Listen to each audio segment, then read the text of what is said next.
Hello friends, मैं commenter AK Singh और आज फिर हम अपने यूपी TGT और PGT में हिस्ट्री और पॉलिटिकल की तैयारी करेंगे। यानी कि हिस्ट्री और पॉलिटिकल के जो भी टॉपिक हैं उन्हें देखेंगे और RPSC और अन्य जितने भी टेस्ट हैं, यानी कि TGT हैं, RPSC हो गया, RPSC फर्स्ट ग्रेड यानी कि PGT और सेकंड ग्रेड TGT की तैयारी करेंगे। SST पॉलिटिकल साइंस और हिस्ट्री के जितने भी टॉपिक हैं वो कवर करेंगे। ऑल इंडिया TGT PGT में जितने पॉलिटिकल साइंस और हिस्ट्री के टॉपिक हैं उनको कवर करेंगे। तो समय व्यर्थ न करते हैं, चलिए शुरू करते हैं और वीडियो को देखते हैं। आज का टॉपिक देखते हैं और आज के क्वेश्चन जो पूछे गए हैं वो देखते हैं और कहीं ना कहीं आपके सिलेबस से अकॉर्डिंग जो क्वेश्चन आते हैं वो देखते हैं। तो चलिए देखते हैं अब संविधान से संबंधित महत्वपूर्ण प्रश्न। तो संविधान से संबंधित महत्वपूर्ण प्रश्न में आपको इससे पहले वाली जो वीडियो मिली वो भी संविधान के संविधान का इम्पोर्टेंट इसलिए रोल है क्योंकि संविधान से पॉलिटिकल साइंस में और संविधान की बात ना हो तो ऐसा हो नहीं सकता। हम तीन चीज़ पढ़ते हैं पॉलिटिकल साइंस में: राजनीतिक विचारक, राजनीतिक सिद्धांत और संविधान। इसके बिना हमें तीन चीज़ इंपॉर्टेंट है और तीनों चीज़ हमें पता होनी चाहिए। तो तीनों चीज़ में अगर आप लेके चलिए, तीनों चीज़ में 20-20 क्वेश्चन मान के चलिए। TGT वाले, RPSC वाले अगर क्या नाम उनका, देखिए RPSC वाले का 100 नंबर का पेपर मान के चलते हैं तो 100 नंबर में से आपको सीधे 30 नंबर मान के चलिए, 33% आएगा ही आएगा। तो इसलिए आप चीज़ों को हल्के में ना ले। संविधान का मोस्ट इम्पोर्टेंट, और बच्चे संविधान में ही भूलते हैं, वहाँ तो घोट के किसी तरह ट्रिक से चल जाता है और विचारों को में और सिद्धांतों में चल जाता है, पर यहाँ आकर दिक्कत हो जाती है। चलिए अब देखते हैं। संविधान की प्रारूप समिति के सम्मुख संविधान की प्रस्तावना का प्रस्ताव किसने किया था? आपको मैंने लास्ट वीडियो में बताया था कि संविधान की प्रस्तावना जवाहरलाल नेहरू की बात करेंगे, सलाहकार BN रॉय, और किसकी, निर्माता अंबेडकर जी को कहेंगे। ये तीनों इंसान जो हैं, यानी तीनों जो इम्पोर्टेंट है, आप इस चीज़ का ध्यान रखिएगा। नेक्स्ट देखते हैं। संविधान सभा का गठन किस सन के आधार पर किया था? वो कैबिनेट मिशन योजना के आधार पर संतुलन किया गया। राष्ट्रपति किस अनुसूची के विषय के अध्यादेश जारी नहीं कर सकता? तो वो है राज्य सूची के विषय में। तो आपको राज्य अनुसूची के बारे में राष्ट्रपति अध्यादेश जारी नहीं कर सकता। चलिए आगे चलते हैं। आपातकाल की घोषणा के अनुमोदन संसद द्वारा कितने अवधि के अंदर होना अनिवार्य है? तो वो है 1 माह, यानी 1 महीने के अंदर। 1 महीने वाली बात आपको पता होनी चाहिए, 1 महीने वाली। और आपातकाल जो स्थिति है वो कितनी है, आपातकाल कितने तरह के होते हैं, तो आपको ये भी पता होना चाहिए।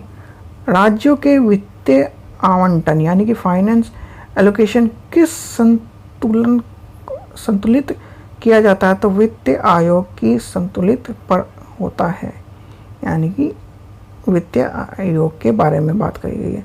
नेक्स्ट देखते हैं। संविधान का जो मोस्ट इम्पोर्टेंट पार्ट है, यानी कि 3 इम्पोर्टेंट पार्ट होते हैं: लोकसभा, राज्यसभा और राष्ट्रपति। इन चीज़ों का ध्यान में रखें क्योंकि लोकसभा में कोई चीज़ बनेगी, यानी कि कोई लोकसभा में क्या नाम उस बिल बना, राज्यसभा के पास जाएगा, राज्यसभा के बाद राष्ट्रपति के पास उस चीज़ के लिए, यानी कि साइन होने के लिए जाएगा। तो लोकसभा, राज्यसभा और संसद।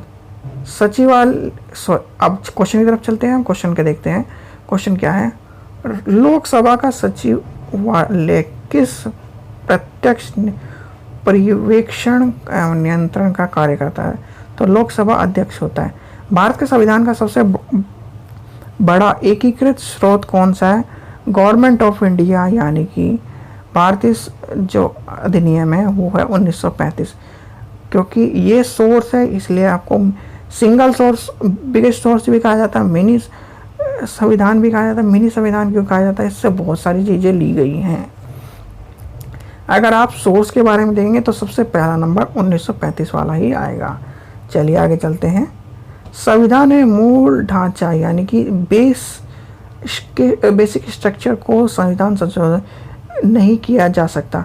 सर्वोच्च न्यायालय ने यह विवरण किसमें कहा है? तो केशवानंद भारती वाले में बात कही गई। 42वें संविधान संशोधन की बात हो रही है, केशवानंद भारती है। और जो एक बार प्रस्तावना में यानी कि अनुच्छेद की जो उद्देशिका है प्रस्तावना, उसमें परिवर्तन हुआ है और वो भी केशवानंद भारती के मामले के द्वारा। आपको पता होना चाहिए केशवानंद भारती पॉलिटिकल साइंस की दुनिया में और पॉलिटिकल साइंस में भी संविधान की दुनिया में मोस्ट इम्पॉर्टेंट है, क्योंकि इस तरह की कमी निकालना और कमी निकाल के एक तरह से उस चीज़ को सुधारना, केशवानंद भारती वाला केस ही मोस्ट इम्पॉर्टेंट माना जाता है। और केशवानंद भारती की, चलो ये बात में हम तो पॉलिटिकल की बात कर रहे हैं, लॉ में भी केशवानंद भारती के जब बात करी जाती है तो केशवानंद भारती मोस्ट इम्पॉर्टेंट है। तो चलिए आगे चलते हैं।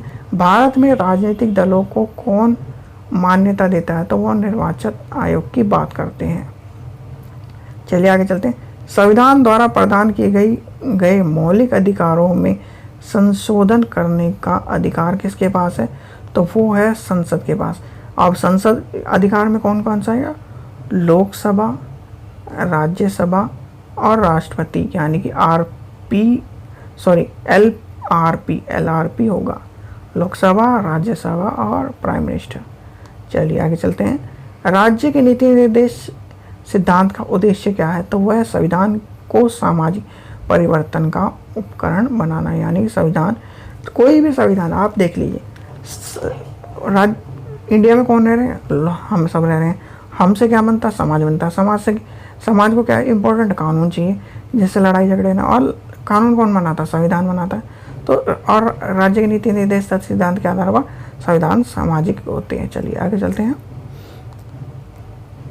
राष्ट्रपति के पद के लिए प्रत्याशी का प्रस्ताव निर्वाचन मंडल के कितने सदस्यों द्वारा किया जाता है, यानी कि आवश्यक है? तो वो होता है 50%, यानी कि 51 भी हो गया तो चुनाव जीतने वाली बात होती है। चलिए आगे चलते हैं। लोकसभा को उसके निर्धारित 5 वर्ष की अवधि में पूर्ण भंग करने का अधिकार किसे है? तो वह राष्ट्रपति को प्रधानमंत्री की सिफारिश पर, यानी कि भंग करने वाली बात ही सीधे सीधे है। अगर आप PM हैं, प्राइम मिनिस्टर हैं और प्राइम मिनिस्टर के पास 400 वोट हैं, ठीक है, 400 वोट हैं आज के, मान लीजिए हम 400 वोट हैं, उसे चाहिए 200, इतने मान के चलिए हम 373 मान के चल रहे हैं, वो 273 मान के चलिए 273 चाहिए। और उसके PM के जितने भी मेंबर हैं वो काटते चले गए, यानी कि एक तरह से हाँ अलग होते चले गए। उसके उस जो मंत्रिमंडल है, यानी कि PM के पास 202 बचे, तो उसे कहीं ना कहीं से एक तरह से जोड़कर इतना लाना पड़ेगा, तब वो प्रधानमंत्री रहेगा या फिर एक तरह से लोकसभा का अध्यक्ष रहेगा, लोकसभा का वो रहेगा। तो इसलिए फिर उसको निर्धारित या भंग कराने की बात कही गई है। और सिफारिश वाली बात है, राष्ट्रपति के प्रधानमंत्री की सिफारिश पर भंग किया जा सकता है। आगे चलते हैं। संविधान को 26 जनवरी के दिन लागू करने का क्या कारण था? तो संविधान का लागू करने का कारण भी आपको पता होना चाहिए। देखिए 26 नवंबर 1949 में बन के तैयार हो गया था, पर 26 जनवरी 1950 में ही लागू क्यों किया गया? ये आके सवाल, यानी दिमाग में सवाल आता होगा। तो कांग्रेस ने इस तिथि को 1930 में स्वतंत्रता दिवस के रूप में मनाया था। तो स्वतंत्रता दिवस के रूप में मनाया था, तो बाद में भी जब 26 नवंबर 1949 को जब ये बन के तैयार हुआ, यानी कि 1949 को जब बन के तैयार हुआ, 26 नवंबर को बन के तैयार हुआ संविधान, तो उसी दिन हम स्वतंत्रता दिवस मना लेते, पर नहीं, क्योंकि कांग्रेस ने 1930 में 26 जनवरी को एक तरह से स्वतंत्रता दिवस मनाया था, तो इसलिए उसी दिन को महत्वपूर्ण माना था। और जनवरी आने में कितने दिन थे, 2 महीने ही थे, मान के चल रहे थे, तो इसलिए इन्होंने मना लिया था।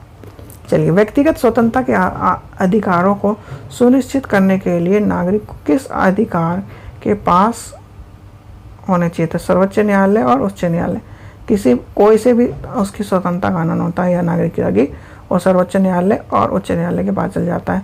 अनुच्छेद 32 याद रखिएगा सर्वोच्च न्यायालय के लिए। चलिए आगे चलते हैं। भारत के राष्ट्रपति के विरुद्ध महाभियोग प्रारंभ करने का अधिकार प्राप्त है। संसद के दोनों सदनों में से कोई भी सदन में प्रारंभ किया जा सकता है। पर एक आपको मैंने फिर बता रहा हूँ, सुप्रीम कोर्ट का जो चीफ जस्टिस ऑफ इंडिया है उसका ही एक ऐसा, उसे हटाना यानी उस पर महाभियोग चलाना इतना आसान नहीं है जितना कि राष्ट्रपति पर है। ठीक है, चलिए आगे चलते हैं। किसी विधेयक पर राष्ट्रपति को अनिवार्य रूप से हस्ताक्षर करने पड़ते हैं और वह उस पुनर्विचार के लिए वापस नहीं भेजा सकता। वित्तीय विधेयक जो होता है, जैसे आपने देखा होगा कि जो संविधान संशोधन होता है 14 दिन के लिए रख लेता है, उसे पॉकेट विटो में रख लेता है, बहुत सारी चीज़ें आती हैं। पर जो वित्तीय विधेयक होता है, वित्तीय विधेयक को संविधान में इस तरह का रोल दिया गया है कि राष्ट्रपति को अनिवार्य रूप से उस पर साइन करने ही पड़ेंगे। चलिए आगे चलते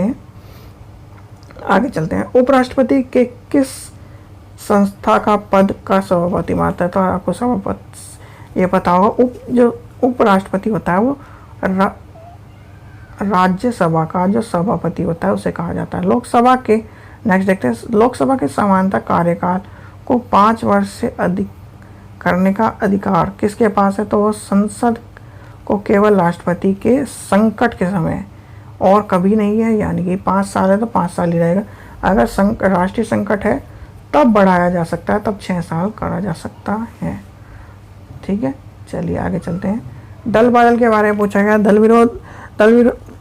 बदल विरोध अधिनियम के अंतर्गत भारतीय संविधान के किस सदस्य की योग्यता पर निर्माण करने के, तो लोकसभा के बारे में बात करें। अभी आपसे मैंने इससे पहले की जो वीडियो थी उसमें आपसे पूछा था अनुसूची कौन सी अनुसूची है।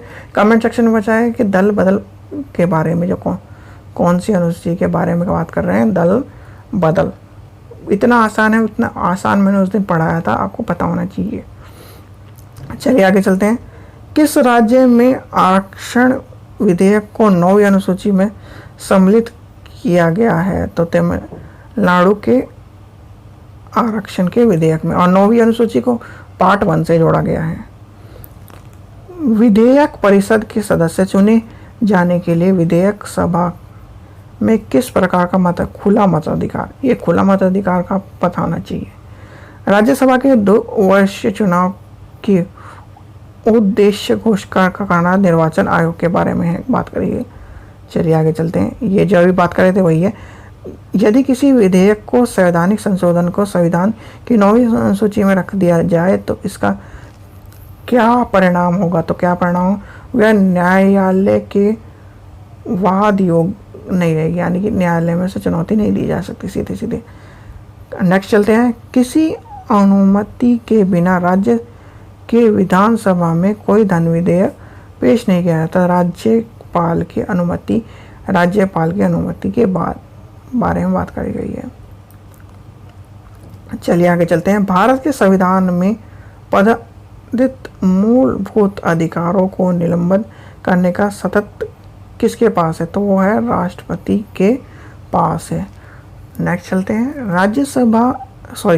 राज्यों की सूची के किस विषय पर संसद के कितने अवधि के लिए कानून बना सकता है? तो वो है 1 वर्ष के लिए।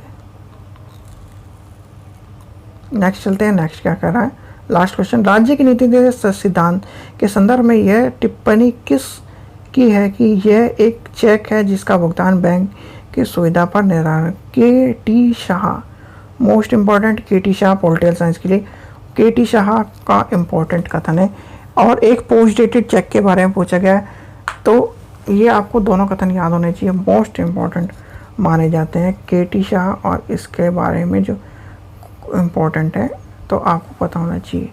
चलिए, तो ये जो चीज़ें हैं आपको पता है, तभी आप इन सब चीज़ों के बारे में आगे कर सकते हैं। ठीक है बच्चों, आज की वीडियो में जितना भी हमने देखा उसे आप रिवाइज कर लीजिएगा। संविधान की जितनी भी चीज़ें आपको बता दी हैं, क्योंकि 33% भी बहुत इंपॉर्टेंट होता है किसी भी तीन, और हम पॉलिटिकल साइंस में 3 ही पार्ट पढ़ते हैं, यानी कि राजनीतिक सिद्धांत, राजनीतिक विचारक और भारतीय संविधान। ठीक है बच्चों, आशा करता हूँ आपको वीडियो पसंद आई। वीडियो पसंद है तो लाइक करें, शेयर करें और चैनल को सब्सक्राइब करें, और वीडियो को ज़्यादा से ज़्यादा शेयर कर दें। चैनल को सब्सक्राइब करके रखा करें जिससे आपको वीडियो मिलती रहे। ठीक है बच्चों, थैंक यू।